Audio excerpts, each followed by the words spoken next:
নমস্কাৰ সকলোলৈকে পুনৰবাৰ স্বাগতম জনালো মোৰ অন্য এটি ভিডিঅ'লৈ মোৰ চেনেলৰ যোগেদি আপোনালোকৰ বাবে আজি আগবঢ়াই দিলো হাঁহৰ মাংসৰ এটি ধুনীয়া তৰকাৰী বহুত বেছি ভাল লাগে এনেদৰে খালে নিশ্চয় আপোনালোকে ভাল পাব ভাল পালে জনাব কেনেকুৱা লাগিলে লগতে এবাৰ ট্ৰাই কৰিব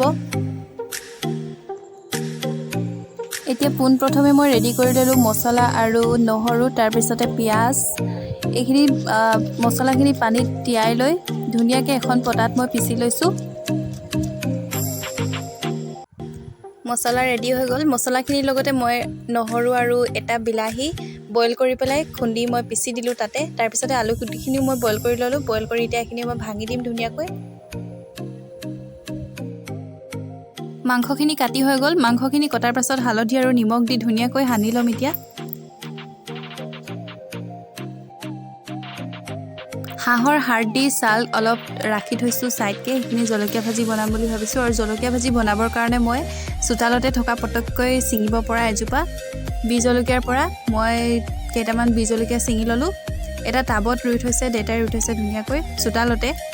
মন গ'লে আৰু ছিঙি পেলাই খাব পাৰে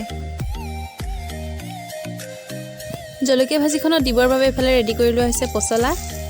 এফালে কেৰাহীখন গৰম হৈ যোৱাৰ পাছত দি দিয়া হ'ল তেল তাৰপিছতে পিঁয়াজখিনি অকণমান ৰঙচুৱা হৈ যোৱাৰ পাছত হাঁহৰ মাংসখিনি দি লোৱা হ'ল হাঁহৰ মাংসখিনি একদম ক'লা হৈ যোৱালৈকে ভাজিব লাগে লৰাই লৰাই ভাজি থাকিব লাগে তেতিয়া বেছি ভাল হয় ইয়াৰ পৰা তেলটো ধুনীয়াকৈ ওলাই যাব চাব আপোনালোকে এনেদৰে লৰাই থকাৰ মাজতে হালধি কম হৈছে বুলি আকৌ অকণমান দি দিয়া হ'ল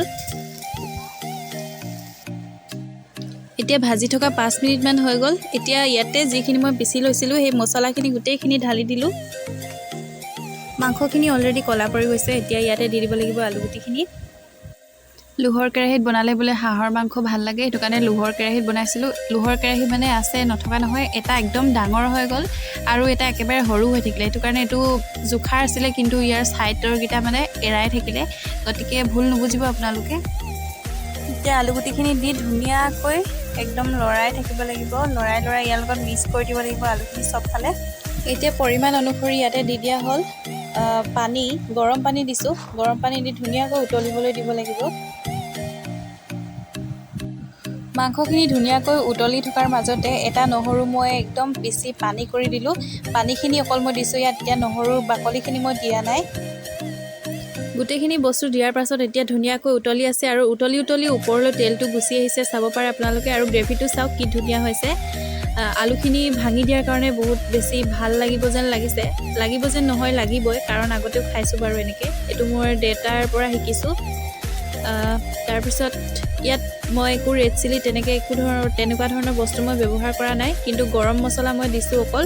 তাৰপিছতে নহৰু দিছোঁ কিন্তু কালাৰটো চাওক কি ধুনীয়া হৈছে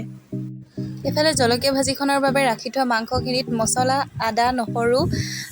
হালধি সকলোখিনি একেলগতে মই মিক্স কৰি লৈছোঁ আৰু এইফালে হাঁহৰ মাংস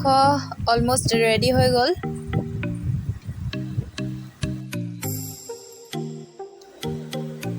ইয়াৰ আপোনালোকে গ্ৰেভিটো চাওক আৰু তেল চাওক হাঁহৰ ইয়াততো মই তেনেকৈ ৰং মছলা একো ব্যৱহাৰ কৰা নাই গৰম মছলাটোহে দিছিলোঁ কিন্তু কালাৰটো বহুত ধুনীয়া আহিছে আপোনালোকে এবাৰ ট্ৰাই কৰিব নিশ্চয় ভালেই পাব আৰু মোৰ ভিডিঅ'টো কেনেকুৱা পালে আপোনালোকে জনাব এতিয়া মই বনাই লওঁ জলকীয়া ভাজিখন